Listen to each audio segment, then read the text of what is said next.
2-hour trip. We're there at 6. David says this one hardly ever blows, but it's blowing great right now. And he also says don't worry about taking much in the way of videos now till the sun comes up, because it'll all gray out. A piece of equipment was put here in, I think, the 80s by either a French or Canadian company in concert with the government here to generate electricity. But the minerals in the water apparently destroyed the machine within 2 days, and it's never been removed, and now it's just a historic.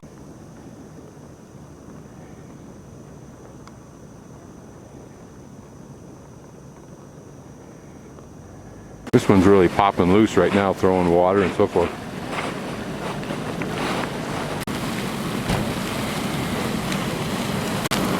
We're at about 42.7 right now meters, and that's 42.8 or 48.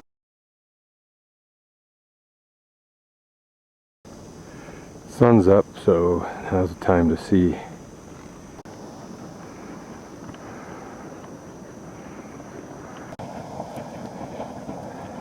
These geysers that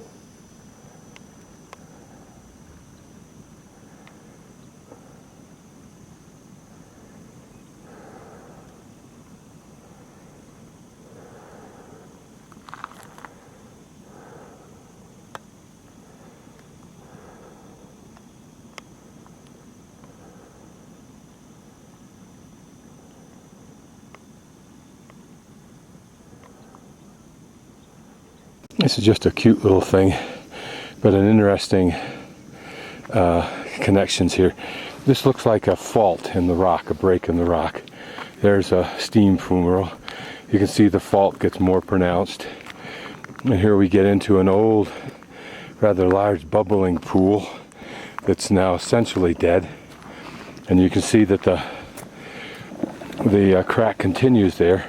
And here we have just a steam hole, but what used to be a fairly substantial pot.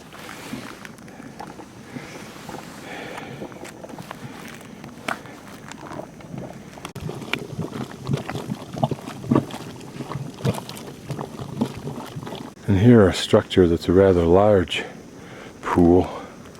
It looks like it's collapsed in on itself, but it looks like it's also had a substantial amount of mud in the past.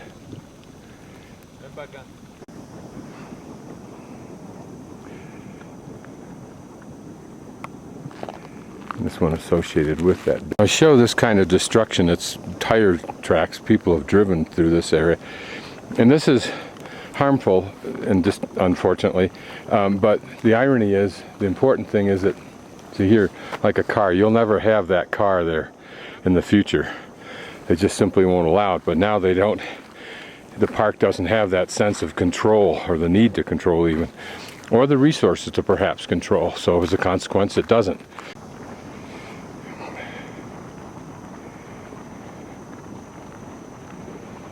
I would like to have those geysers way over there, have the sun hit them. This structure our guide calls the lazy geyser.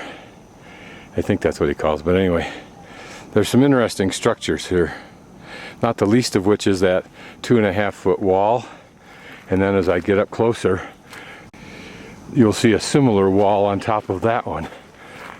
And this is the wall here that slopes off from left to right, but in other places it's kind of a little bit of a drop off, like the other edge is, only smaller.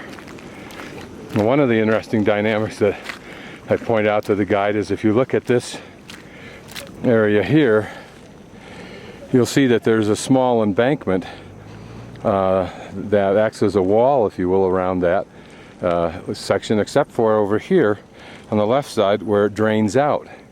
And we had a theory for that. And David pointed out these interesting little streamlets that in themselves start to form crystals along their edges.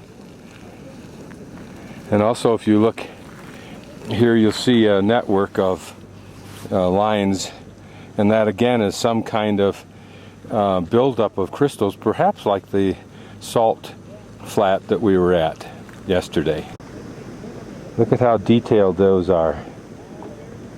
There's just a little bubbling from where all that we can look down into a little bit. It's interesting to see the evidence of the changing state of the underground water movement, apparently from these different staged or evolutionary stages of volcanoids. This whole thing I'm scanning around right now is a caldera.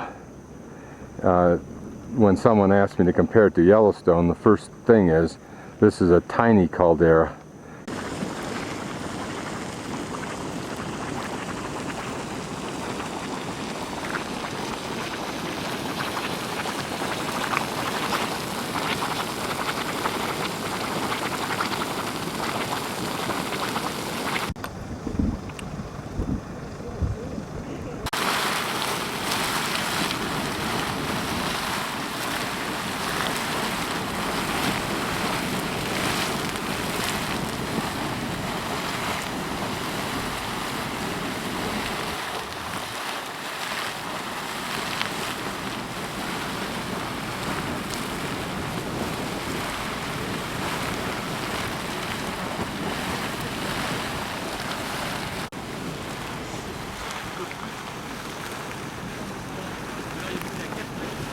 Some pretty colors, somewhat maligned by man. Oh, and look at the little critters that feed on the, you can see some of the flies type things that feed on the algae and the other microorganisms in there.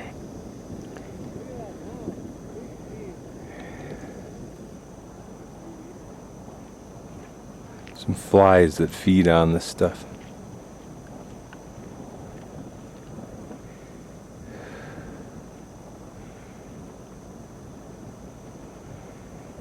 It's a shame that we're allowed to walk on these things, but someday they'll put in the proper boardwalks and so forth, and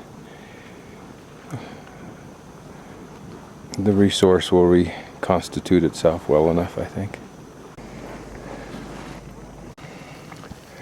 Here's a steaming pool.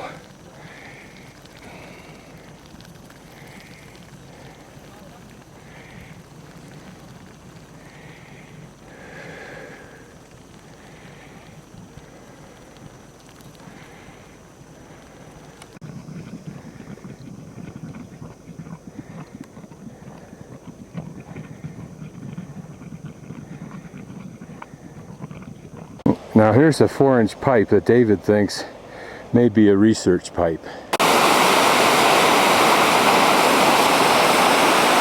This is known as Diablo because 5 people have died. A Frenchman was the first, which is what it's named for, and then a Chilean drunk. And the reason people have died is apparently there's a bridge that goes from over there to here somewhere.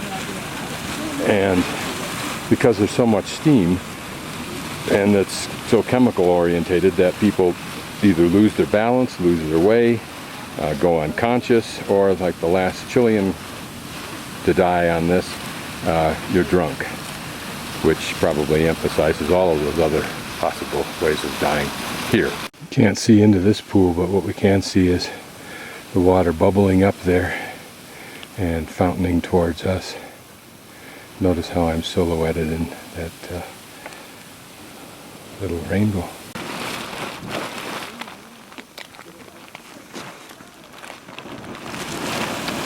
And David indicates that in the spring, when there's more water from the melt-off and it's colder, you get more active volcanoes.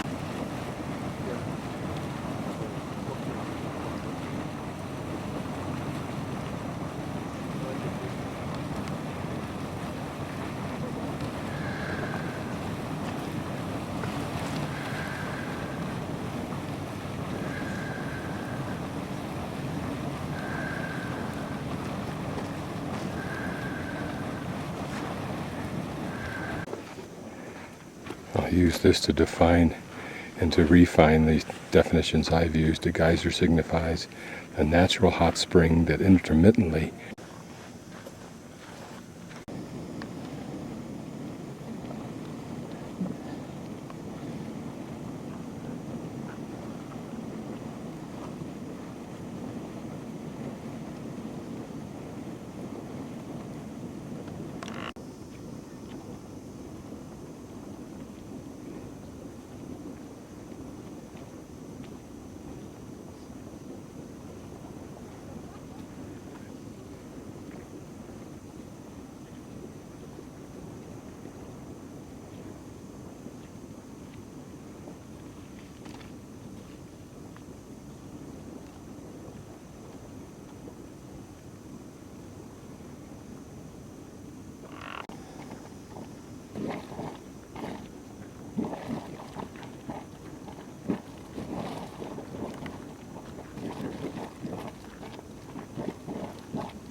apparently there's another geyser field, perhaps not too large, upstream here.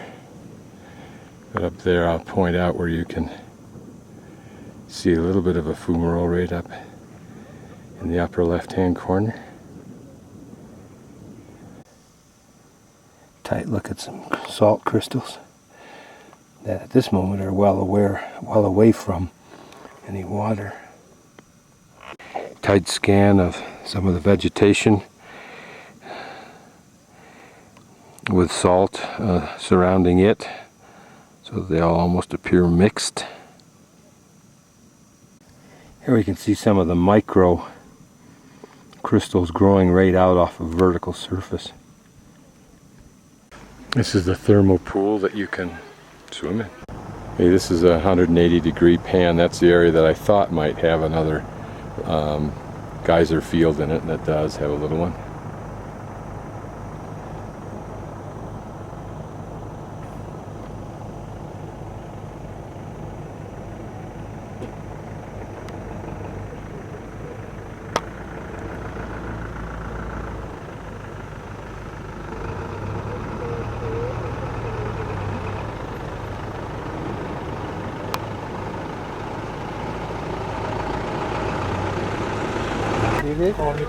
¿Only for beginners?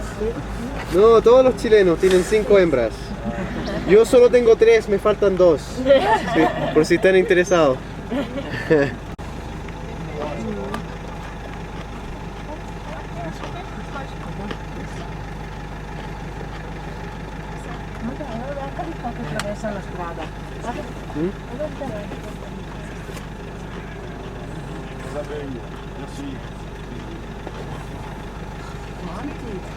Ay, andan cubetanes. Van a ver a Polonia, pues.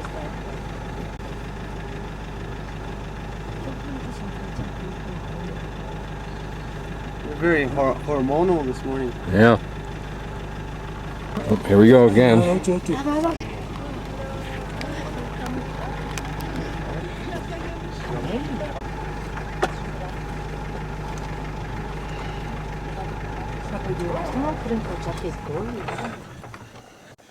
I think these are 2 young males practicing what they'll do when they get older. Yeah.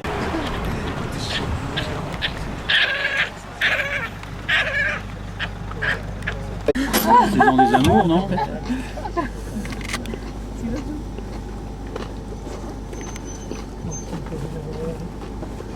Yo apuesto 5.000 pesos al té con leche. Claire.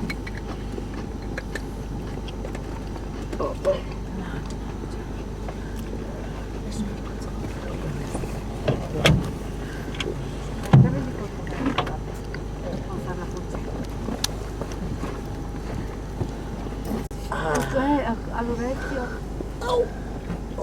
C'est dans des gros, ouais. Elles sont parties, oui. Dans les pattes pour que...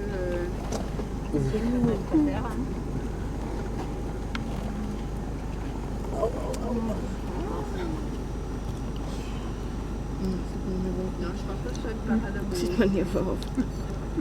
Territoire.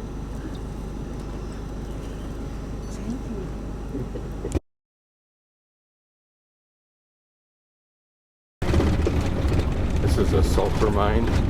So regarding, I'm just talking to myself here. So regarding why these animals defecate in the same spot, as David said, one family will do it in the same spot. The interesting question is, since they're camels, do the camels elsewhere in the world do the same thing?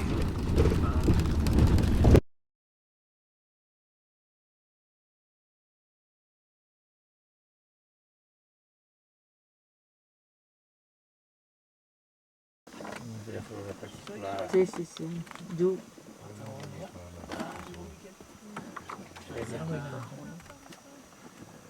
This is very rare to see nandus up here. David says the nandu are eating those little plants there, which are like little cabbages.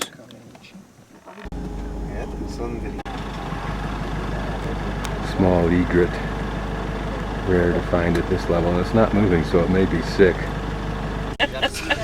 Garcia. Il doit en avoir des garcias. Garza. ¿Alguien quiere que tome una foto? C'est Hernandez. Di nuovo You can 40. get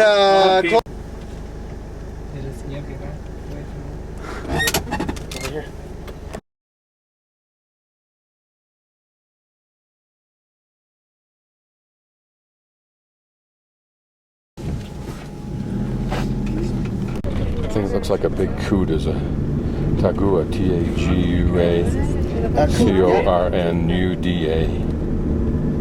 And then the one we saw yesterday is the Cati, C-A-I-T-I. And there's the flamenco James.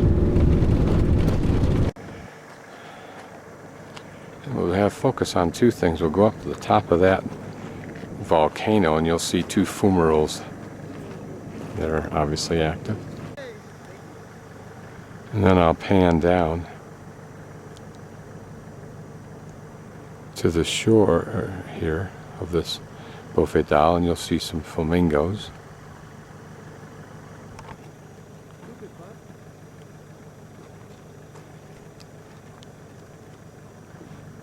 These bofedals are obviously not only places for birds to hang out, but nesting places, as well as refuges in this incredibly harsh environment. Sí, vamos a parar aquí. Ah, ok.